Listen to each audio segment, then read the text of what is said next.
గతంలో మన మా ఫ్రెండ్స్ హైదరాబాద్లో అంటే మ్యారేజ్ కోసము ఎంత కష్టపడుతున్నారో మేము కళ్ళారా చూసాం.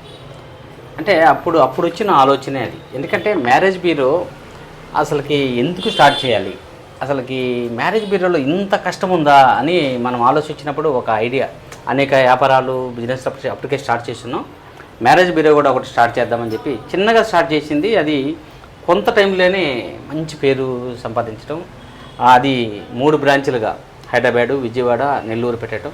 ఈ కరోనాలో విజయవాడ, హైదరాబాదు తీసేసి ఓన్లీ ఇప్పుడు ప్రస్తుతానికి నెల్లూరులోనే దీన్ని రన్ చేయడం జరుగుతుంది. అయితే ఈరోజు నెల్లూరులో మేము సక్సెస్ఫుల్గా రన్ అవుతున్నామంటే ఫస్ట్ మాకున్న గుడ్ కస్టమర్స్.